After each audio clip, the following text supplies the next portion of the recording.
on Daf Yud Beis Amud Aleph, towards the bottom. So we touched on the Mishnah, and we did a little bit of the Gemara. So I don't know, about 10 lines from the bottom. Okay, so just to give a quick review, Yosef, thank you for commenting there about the recap. I think it was good because I think there were some things I said that weren't very, very clear, and I think I wanted to do that recap just so we're all on the same page. So we're doing a second Mishnah now, where we're talking about similar to the first one that was about olive oil. Now we're talking about wine, and the general way these things have played out for both of them is that Rabbi Yossi says that you can do everything the regular way, and even and Rabbi Yehuda said you have to do it with a little bit of a change,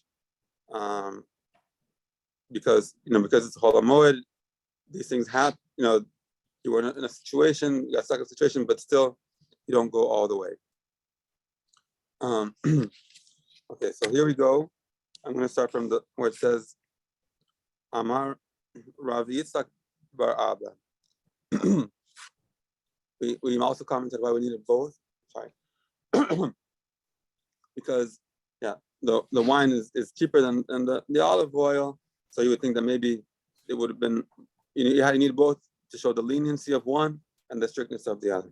Okay, Amar Rav Yitzchak bar Abba. Man Tana Shinu Moed Kattan Daf. Who is the Tana, the rabbi who teaches that you need to make a kind of change for the Varavid, for a loss, like in this case, right? You would have lost the wine or lost some of the olive oil. They look at Rabbi Yossi. Clearly, it's not Rabbi Yossi, because in both cases, Rabbi Yossi say you do things exactly the way you would otherwise. Amar Rabbi Yosef, halacha ke Rabbi Yossi. So Rabbi Yosef paskins that we go like Rabbi Yossi. And that's the halacha, that you would not have to, if there's going to be a significant loss, you just do things the regular way. Okay. So they came before Rabbi Nachman bar Yitzchak. So now talked about olive oil, talked about wine. Now we're going to talk about beer. So are you allowed to plug up beer on Chol HaMoed, sealing the barrel? I guess it would put some plaster on the cork. Amar lehu Sinai Amar halacha ke Rabbi Yossi. Okay, so Sinai is actually Rabbi Yosef that we saw above. Why was he called Sinai? Because he had such an expansive knowledge of all the halachot of the Torah, so it was compared to Har Sinai. It's interesting. There's having that expansive knowledge, and then there's also having the ability to reason and make specific, how you say exactly. There's Be'in and Bekiyas. So Bekiyas is you have like a very large knowledge, and Be'in that you're able to delve deeply in a matter and make determinations based on logic. That's called Oker Harim. One rabbi was called Oker Harim that was able to uproot mountains, and you had Rav Yosef, who was called Sinai because he had this expansive knowledge. So, and he says Allah Rav Yosef, like we saw above. Okay, so Amar Rav Yosef b'chamra. But wait, above was about wine. B'schira mi'amar. Did he also? Who does he say the same thing about beer? Hamra tamama. Why are you allowed to do the work on Chol HaMoed for wine? Mishum denafish pseida, because you have a loss. Schira nami is pseida. With beer you would also have a loss, so it's the same. Damar Abaye, Amra li my mother told me. So Abaye was an orphan. So when he says my mother told me, he's talking actually about his foster mother, and he brings his foster mother many times So it's a very nice thing. And what did she say? Bar shit save beshaye mibar tmanai veloshaye. So it's better to have a 6 seah barrel of beer that's sealed than an 8 seah barrel of beer that's not sealed. Why? I guess I think the problem here is more that the unsealed one is going to evaporate some of that beer, and I guess things can go inside also. So you see that there's a loss, a clear loss if you don't have it sealed. So it's the same logic you can apply, and therefore it would hold. But it's interesting, right, that they would even have to ask a question about beer and wine if it's so similar. And now we're going to see why, perhaps why they asked that. Amar Rav Hama bar Guria Amar Rav. Rabbi Hama, son of Rav Guria, said in the name of Rav, Ilchot Moed ki Ilchot Kutim balacha. The laws of Chol Moed are like the laws of the Kutim.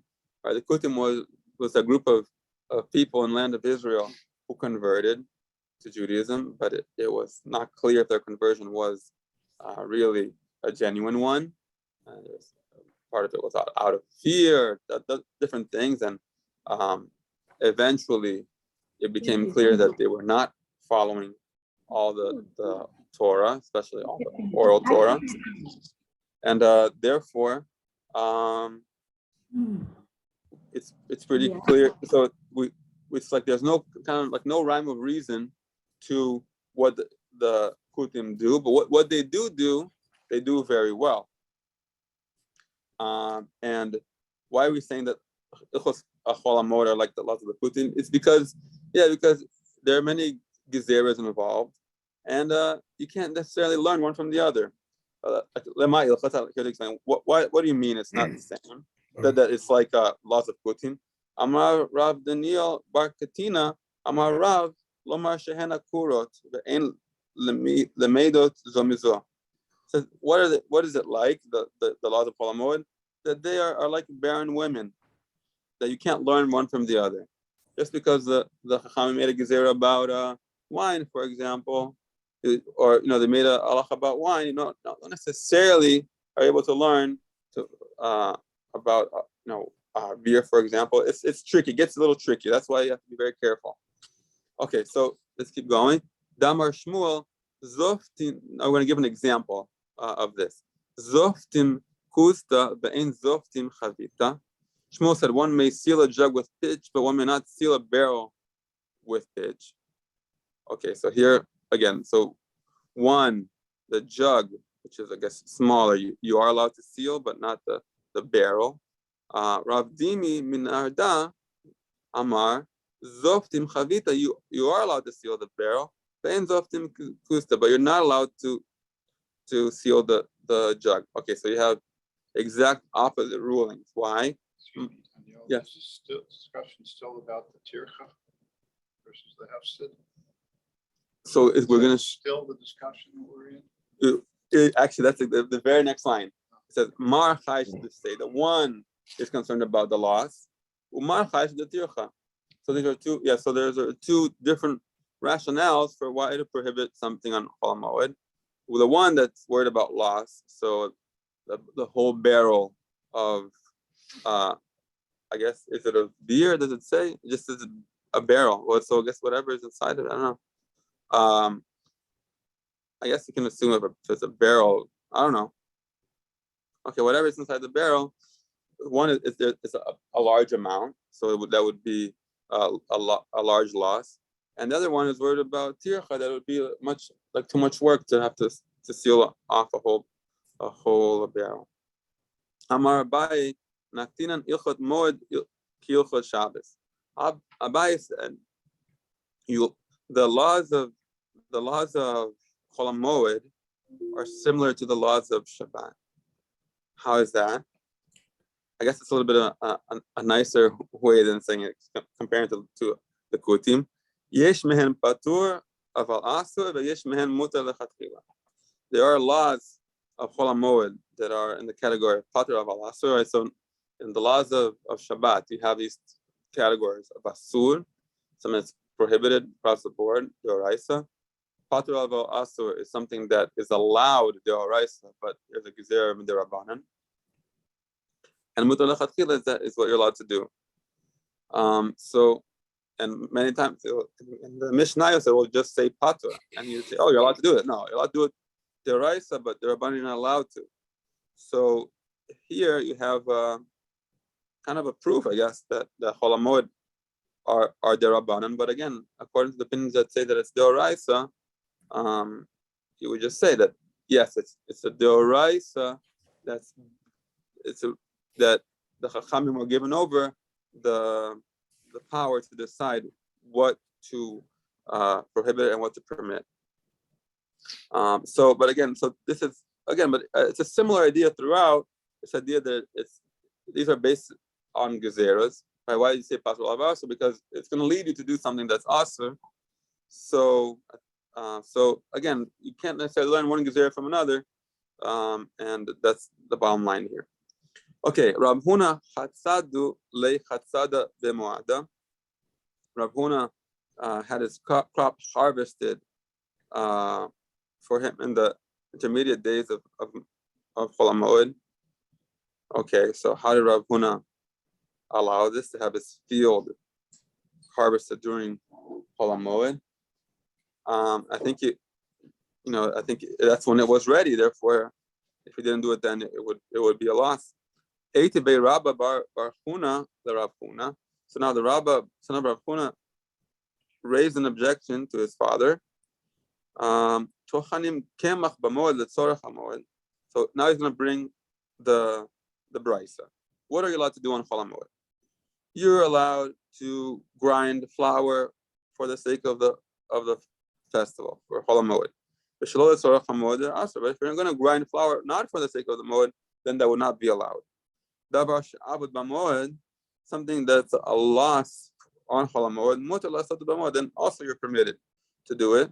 Davar she'eno avud b'moed asur, but if it's not a loss, then it's not allowed. Okay, and then so the son of Rav Huna is of the opinion that this will not be the crop being harvested. You could harvest it the following week. It's not really a loss. What are we talking about here? Again, this is still part of the same brisa. Bitlush minakarka. This is and these laws here are all talking about what's already has been detached from the ground, like the case of the olive oil, the beer, the wine. These are all things that are not on the ground anymore. But if it's still attached to the ground, even if there is a loss, it's prohibited. Okay, so even if there is a loss, it's prohibited. It's a little bit hard to imagine how big a loss you could have if you just harvest it the following week. But but even if there is a loss, you're still not allowed to do it. Okay, but what's an exception? If you don't have what to eat, it doesn't literally mean that person's going to starve. They don't have the needs for the Yom Tov, for the Chol HaMoed. If that's the case, then you're allowed to do everything, right? You're allowed to reap, and you bind the sheaves, bedash, and you thresh, bezoreh, and you winnow, uvora, and you separate, betochen, and you grind, ubilvad shelo yadush beparot. What are you not allowed to do? You're not allowed to use cows. What's the problem with using cows if you're allowed to do everything else? I guess is that you're using cows, and that becomes a very public thing. Right? I think it's called avsha milsa, where I guess cows make a lot of noise. It becomes very apparent that you're doing work on Chol HaMoed, and that would not be allowed according to that brisa. Okay, so what does Rav Huna respond to his son? Amar le yechida'a hi. This brisa that you just quoted to me, it's opinion of an individual. Velo svir an lan kavasei, and we don't hold by it. I guess he doesn't hold by it. The Tanya Klal Amar Ben Shimon Ben Gamliel. He has another brisa. There's a rule that Rabbi Shmuel has, Mishum Rabbi Yossi, from Rabbi Yossi. Davar hatalish. Oh, I guess he's quoting Bryce to tell you how that's individual opinion. The name of Rabbi Yossi, Davar hatalish min hakarka, afilu miksato avud mutar. So something that's separated from the ground, even if it's a small loss, you're allowed to do it, to harvest it, to collect it. But if it's next to the ground, not attached, then even if you lose the crop completely, that's not allowed. But that would be the individual opinion that Rav Huna is not holding back. It's interesting, right? We just said a minute ago that the halacha is like Rabbi Yossi with regard to the previous matter, that attach things. But here, according to what's connected to the ground, the chumrah of Rabbi Yossi, Rav Huna is not holding by, and apparently that's not the halacha. We'll see. But Rabbi Yossi, okay, so but we talked about how Rabbi Yossi says that you don't have to do any kind of shinui on Chol Moed. You just do things regularly. There's going to be a loss. So here, if you would regularly use a cow to plow, so why is he saying don't use a cow? Hamar of Yitzchak Bar Abba Man Tna Shinui B'Moed V'Davar Aved Delok Rabbi Yossi. Okay, right? We just end up learning that Rabbi Yossi was the one that says that you don't need it to do a shinui. Amar lach achanami. That's not this is what you could say. Is it really the common way to plow with cows? Oh, usually you don't plow with cows. So you're not making any kind of change by not using cows. The opposite. It would be you would be doing something irregular by using a cow. So that's not so basically it's not a good proof that this is not Rabbi Yossi just because the cows are not allowed. Okay, so just again like a quick recap. Rav Huna himself had his field harvested on Chol Moed. His son brought a brisa saying that if it's connected to the ground, you're not allowed to. And then Rav Huna said, no, you're just quoting me an opinion, a single opinion that I don't hold by. And here's a brisa that shows you that that's the opinion of Rabbi Yossi. And when it comes to things that are connected to the ground, we don't hold by. We try to disprove, say, oh no, that's not Rabbi Yossi. That got rejected because it still could be Rabbi Yossi. Okay. I think I'm not sure if this. Okay, we're going to keep going. I'm not sure if we're going to have a resolution here. We'll keep going. Tell them about it. Because it's a similar scenario. We grind on Chol Moed for the sake of the Moed. But if it's not for the sake of the Moed, you're not allowed to. We said that before. If you ground, okay, so you finish grinding and there's extra left over. You were doing it for the Moed. It just happens that you have leftovers. Those leftovers are allowed. Of course, it's in Edson B'Moed. You're allowed to cut trees for the sake of the Moed. But if you're going to cut trees not for the sake of the Moed, that's not allowed. If you cut trees and you have extra wood, I guess, you can still use that wood. Similar. You're allowed to brew beer for the Moed. But if not for the sake of the Moed, you're not allowed. But if you have leftover beer, hard to imagine, right? But that's allowed. You just can't trick, meaning you can't. I guess talking for all these cases, you can't say, "Oh, I'm gonna make all this beer, have all this wood, and have all these, this flour for the Moed, and there's going to be left, and there might be leftovers, but I'm not really considering it that there will be. But you're making so much. Who do you think you're fooling? Hashem knows exactly what's going on, so you're not allowed to trick. Urmineyu. Oh, now we're going to prove a contradiction. Again, you're allowed to make beer for the sake of the moed. But if you're going to make a beer not for the sake of the moed, you're not allowed.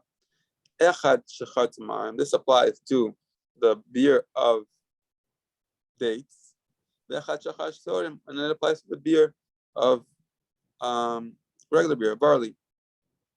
Let's say you have old,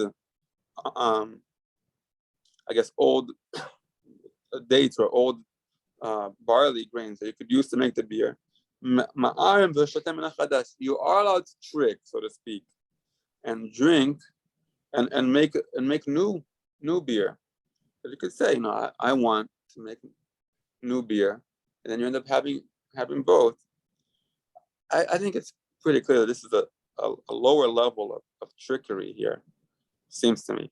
Tanaihi. So actually, but this is a machloket among the Tanaim. The Tanya. One says you do not trick in this regard. Rabbi Yossi Bar Yehuda says that you're allowed to trick in this regard. So again, even regarding, this is another proof of how the laws of Hol HaMoed, it's a little bit, they're gezeras that don't necessarily able to learn one from the other. Earlier we said you're not allowed to trick when making more beer, etc. And here we're saying that when it comes, if you have old and you want new, you are allowed to kind of trick in a way. Okay, so let's keep going. Rav, yes. Usually we do things that there's a legal loophole.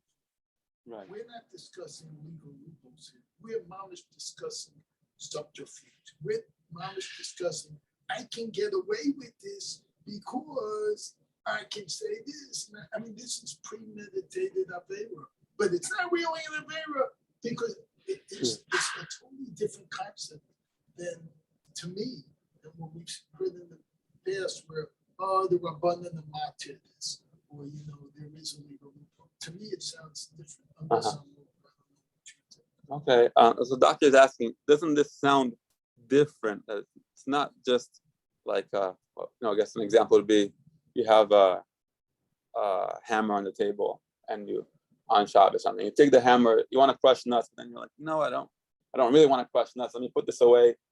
So like you're kind of getting around a muksa that way. Here it seems like you are making beer. You're doing a lot of effort on Chol HaMoed, and it's not something, it's like it seems like clearly going against what you're supposed to do in Chol HaMoed and Avera. So it seems like the second case is, it seems to me like it's less of that because, it's not far-fetched to think that a person wants to have new beer, right? As opposed to, it's kind of a fresh beer or a fresh date, as opposed to what you have stocked from a long time ago. It seems like a similar thing where it is a legal loophole in my mind. I don't know. It seems a little bit more intense than just like a one-act thing, right? Where you're like processing a whole new beer. Is that also why you think it's what is the? Are you concerned about the fact that you can do something for Yom Tov and if there's something, if there's something left over, you can use it afterwards? No, it just sounds. It's like B'diavad usually is. I didn't plan that this is how it happened. This whole thing is l'chatchila. I'm planning to do this because I can get away with it, and that's what just doesn't seem right. It's interesting. Yeah, the halacha. The Kohen has the halacha here. Haram. One who has flour or stored beer should not employ an artifice and intentionally produce new stock for the sake of the festival. If one employed an artifice in this way, it is nevertheless permitted to benefit from it. Okay, so b'diavad, yeah. However, if the new stock actually is better than the old, it is permitted to produce new stock. Okay, so we kind of got it figured out. Yeah. Okay. No, thank you. All right. Okay. So Rav Chatzadu le Chatzada bechule de Moada. So what did Rav do? Rav had his crop also harvested on Chol Moed. Okay, so that seems to be the halacha. Rav Huna did it. Now Rav is doing it. Shema Shmuel ikpi. Not so fast. Rav, now Shmuel heard about this and he was upset.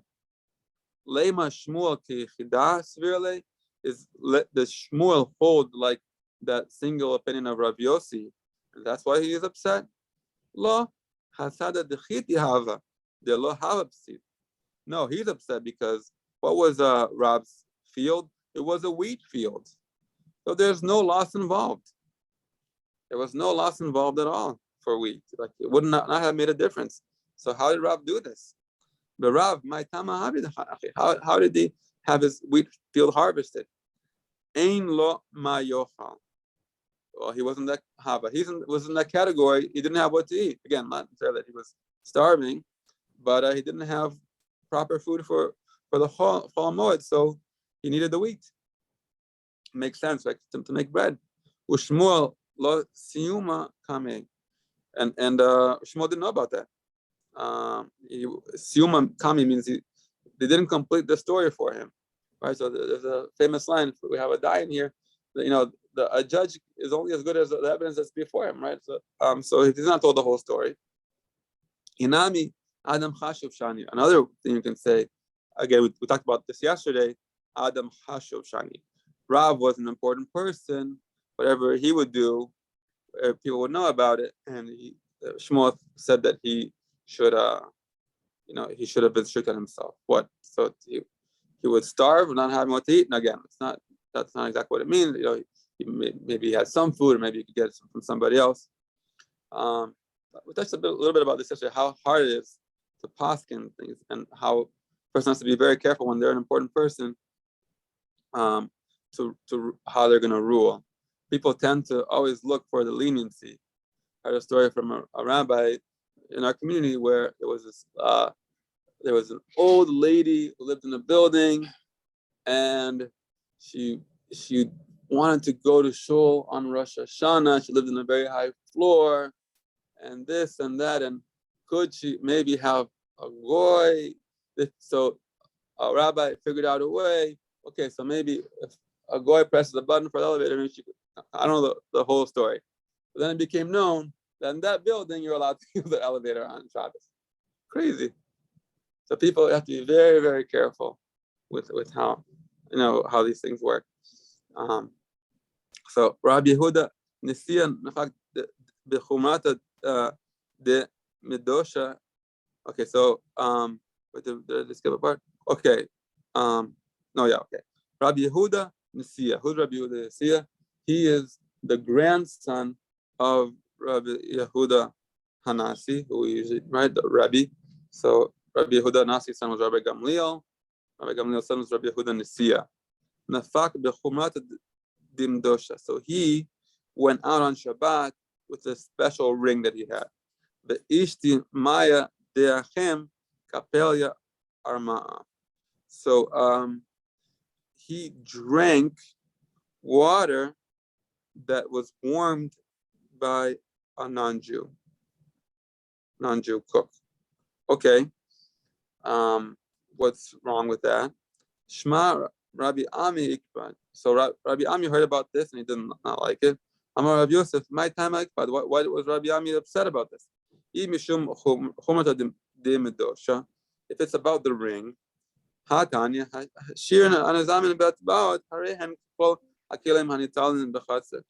so utensil, bracelets, nose rings are all alike, and they can be carried in the chatzir. What's the problem? So I guess this ring, usually these rings that they had was for sealing things, right? So there was a malacha that you could do with them. I guess that's why. But yeah, right. Yeah. I don't know, within 2 years. Yeah. I heard something interesting from Rabbi Nachman of Breslev. That's how do you, sometimes if you're trying to connect to see the greatness of a tzaddik, the tzaddik is on such a level you can't even relate. It's hard to even grasp the holiness. How do you grasp the holiness? By his talmidim. So, why? Because a seal, when it's put down, it comes out the opposite, right? So how does a seal work, right? Yeah, you have to have it the other way around. So when it gets sealed on somebody else, then you're able to see the seal. That's like an interesting idea. Huh. Your original intent. It comes out Yes. So the doctor It's said similar to how we get judged. It's similar to how we get judged. We don't get judged based on our actions. We get judged based not on our children's actions, on our grandchildren's. To know if what we impact we made in this world was actually worthy or not, it's 2 generations later. oh wow. Very nice. And that's also the idea of the seal connected to judgment also, right? That's how we get judged. Yeah. Okay, very beautiful. Okay, so then so that's not necessarily an issue with the seal, with the ring. So what about the hot water? So what's the problem with drinking the water warmed by the? I'm guessing it wasn't warmed on Shabbat, right? Otherwise, it would just in general to drink something that was cooked by a non-Jew could be an issue. But this is just water. Hamar Shmuel Bar Yitzchak Amarav Kol Shenechal Kemot Shehu Hai. Whatever you eat, just if you eat it raw, also, right? That's a big kula for bishul akum. Ein ba mishum bishul goyim. Then there's no rule against bishul akum, something that's cooked by a non-Jew. So and that's very interesting, right? So I read from book of Chubot of Rabbi Ovadia Yosef that you're allowed to go to a house of if you're a house of non-Jew and he offers you coffee or tea, you could have it. Yeah, there's no problem with the warming of the water, like we say here, and even the cup or the if it gives you on a mug, you can assume that that's ben yomo. It's 24 hours have passed, and that there's no problem, there's no issue there. Again, I'm not passing here, but I remember reading that. Rabbi Sitchin told me a story also about how they were trying to tell Rav Ovadia Yosef about sushi. Okay. So now people eat raw fish, so maybe it's not a problem to eat cooked fish cooked by a non-Jew.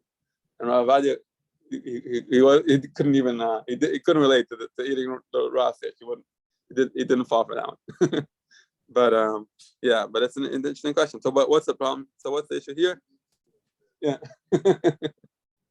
Adam chashuv shani. Okay, maybe in general that's the rule, but for somebody who's a chashuv like Rabbi Yehuda Nesiya, right? So he should be. To your comment about the sushi and the raw fish, didn't that change when people started eating raw fish? That particular fish, like salmon and others, that became actually mutar? I don't think so. I never heard of that being mutar. That you could eat fish that was cooked by a goy because that's eaten raw. Sushi. I don't know. And I think even to say, I think that when you eat raw sushi, no, it's prepared. I don't know if it's in the same. You're not just like taking fish and eating it straight. I never heard that. I mean, again, like Rabbi Smith says. Otherwise, we have a big problem in all of the KM restaurants of what's going on. Oh yeah, but it's cooked by non-Jews. The fish. Okay, again, like sushi, the sushi. Well, we'll take it offline. Okay. No, but the sushi. Okay. Some of the sushi is cooked. We have a sushi expert here, Dr. Stein. He can tell you. And that's cooked by a non-Jew? No, sushi guys are non-Jews. But they have okay, all right. So we'll like offline. The Daf Yomi is not a office here. The oven is lit by a Jew. Oh, no so yeah. extra. Doctor said the same thing that Chaim said, that it's lit by a Jew. That oven's lit by a Jew, so it's not a problem. Yes. Great point. All right. Okay. All right. So let's keep going here. So again, so because he's an important person, he should have been strict on himself and not have the water that was cooked by a non-Jew. Amar Rav Chananel, Amar Rav. Rabbi Chananel said the name of Rav. Koset Adam Dekel B'Moed. So you can cut a tree, palm tree, or a very big tree. All you need is the sawdust. So, Doctor, this is similar to what you were saying. This doesn't seem a little bit much. You're cutting a whole tree for the sawdust. So, layet ala Abai. So when Abai heard this, he was very mad. It says, translate, he cursed such a behavior. Okay. So Rav Ashi Havale Ava Bi Shlania. Rav Ashi had a forest in this place called Shlania. Azal Lemikse Bechula de Moada. He went to cut it down in the intermediate days of the festival. Exactly what Abai was upset about. Amar le Rav Shela mi Leshania le Rav Ashi. Rav Shela said, "What about Wait, so this is he's saying it to Rav Ashi. Oh yeah, no, sorry. Yes, but Rav Ashi was the one. So he says to Rav Ashi, "My daitich, what's your opinion here? How come you're doing this?" The Kamar Rav Chananel Amar Rav, right? So we said before, of course, it's Adam Dekel B'Moed Afal Pishin in Asarich Ela L'Sort Shalom. Ha light ala Abai, just what we read before. Even though it's permitted, Abai cursed such a behavior. Amar Le Losh Miali. I don't hold by this. I don't hold by what Abai is saying. It's not proper. Kilamar Lo severely. I don't follow Abai's opinion. Ish Zemetz Narga. So he went to do this. He was about to cut down the Bai Lemsike Leshake. So his axe slipped, and he almost cut off his leg. So then he came back later after the festival. Okay, so don't, again, like the words of the Chachamim, you have to be very careful about. So does this mean that he changes his legal opinion? Doesn't? I think sounds like it was just more worried about Abaya's curse.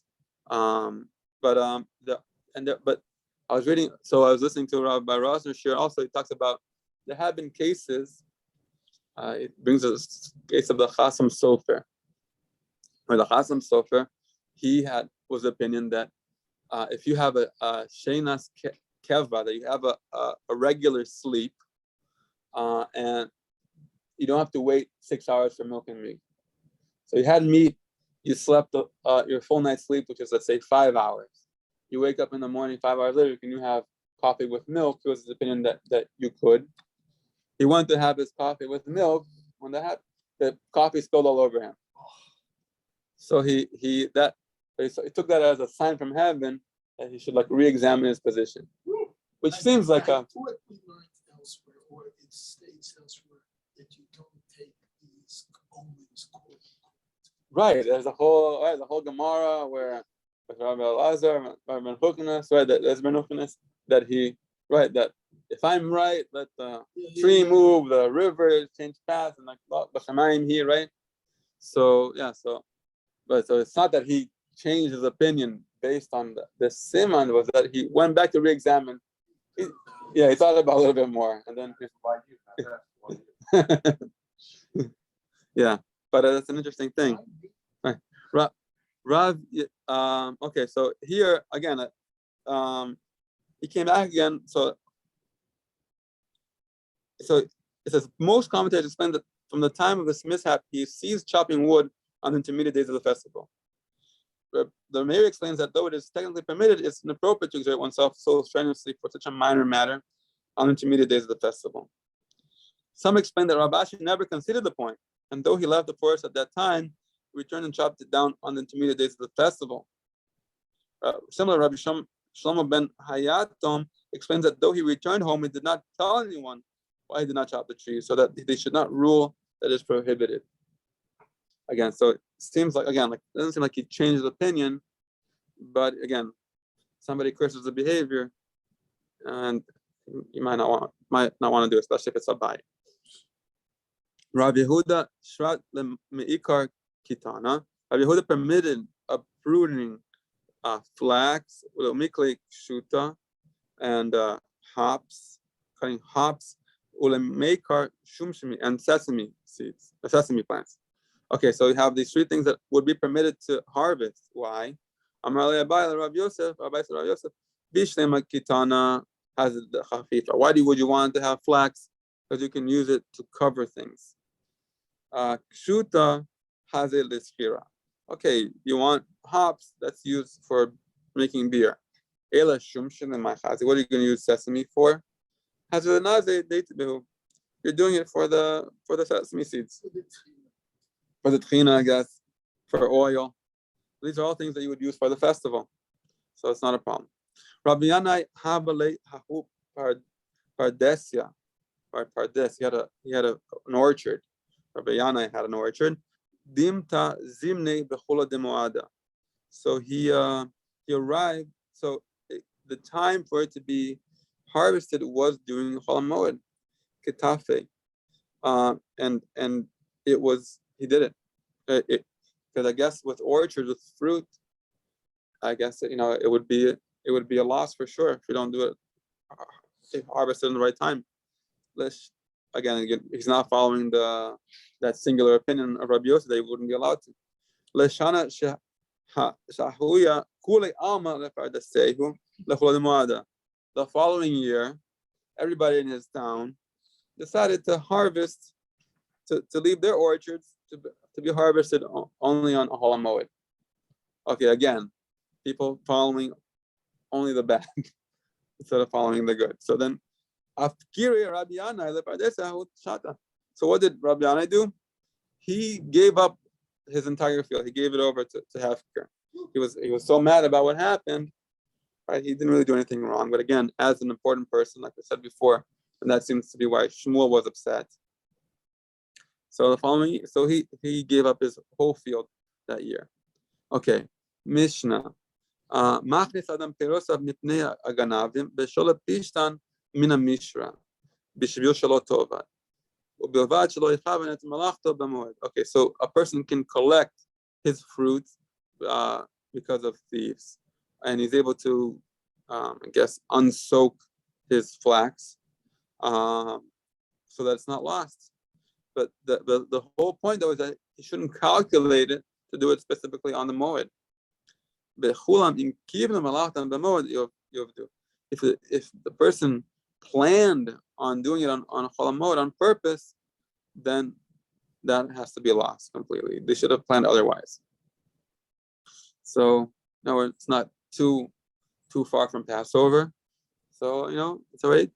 Try to plan it so that you don't have to do work specifically on Chol Moed. So Gemara says, so it should be done privately. So again, like there's a big concern here about things that are done publicly. Rav Yosef hava lake shure alinu biyamama. So Rav Yosef had these big beams, wooden beams, and he took them out.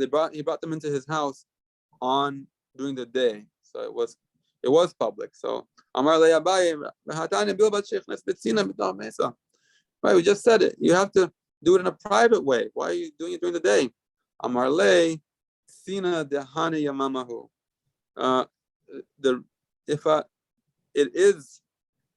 This is the way of doing it privately. Why? Doing it during the day, how is that private? Because at night I'm having these big beams. I'm going to need a lot of people. And I'm gonna need torches. It's going to be much more noticeable at night than during the day. So I'm doing it the most private way that I can. What about this flax? Okay,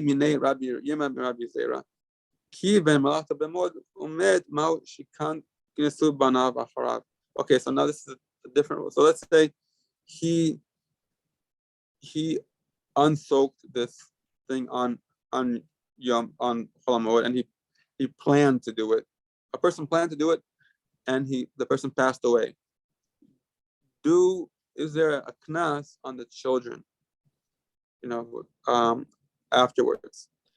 So we're going to see there's going to be different comparisons here. Im tidin say lomar saram ozen bechor kansu b'no acharav mishum d'isur d'oraisa.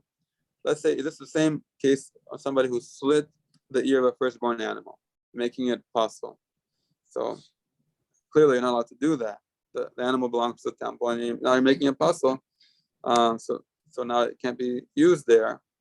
So in such a case, even if the person who did that passed away, the children would still receive the knas, the fine. But that's a deoraisa case where we're on Daf Yud Gimel Amud Aleph. That would be clearly a deoraisa. Ve'im timtzei lomar machar avdo legoy umes kansa b'no acharav v'shem dechol yom mafka le-mitzvot.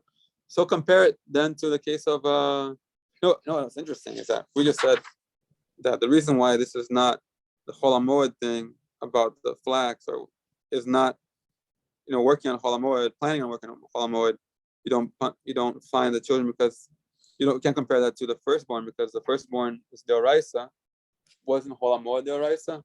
So there's another proof why it's Derabanan, or at least in that category of different category, I guess, of a clear Deoraisa. So now what about this case where somebody sold their slave to a non-Jew? So a non-Jewish slave has mitzvahs that it does. And now by selling it to a non-Jew, you're preventing this person from doing mitzvot. So that's also not compared because that's there, right? It's a achamai. So in that case, what's the problem?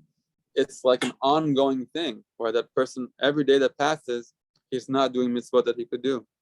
So that's different than our case. Achamai, then what's the halacha here? Do you find that the child or not, the children or not? Gavra kanes rabbanan v'ha leite odilma mamona kanes rabbanan v'ha.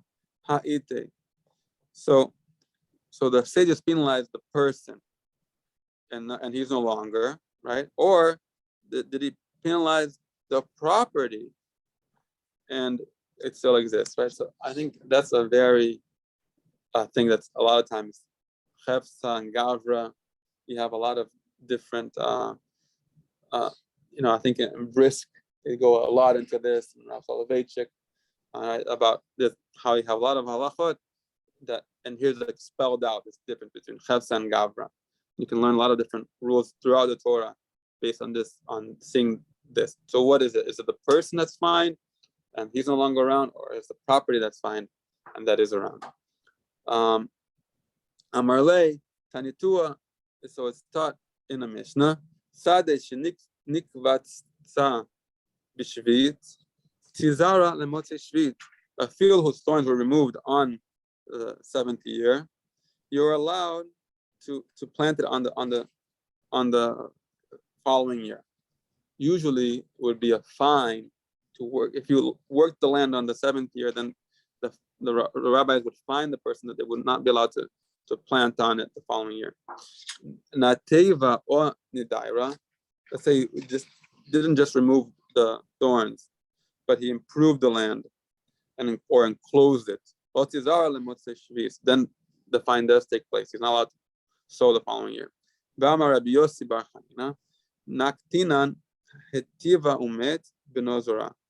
So we learned here that if he improved the land, but that person died, the son is allowed to sow on it. Who did they find? The person. They did not find the children. Here too, they find the person. They did not find the children.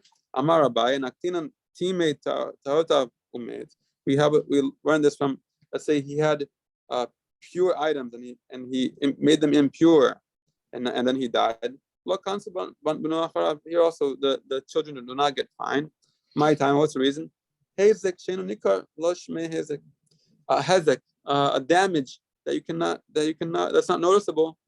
That's not called a damage. That's also like a whole other. Lots and lots have been written about that. Ledidei Kansur Rabbanan, again, they find him.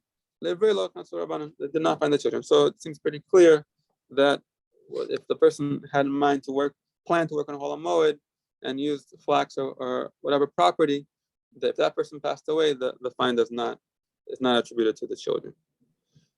Okay, I guess we'll stop here. Hold on 1 second, before you stop. I want to give you this big award. In case you don't show up to the scene. 530 Warriors. Thank you very much. Rabbi, Thank you. hold on. Whoa, Well whoa, done. this is a big award. To Rabbi Shayach. Daniel Tahani Thank you. is hereby recognized by the 530 Warrior Daf Yomi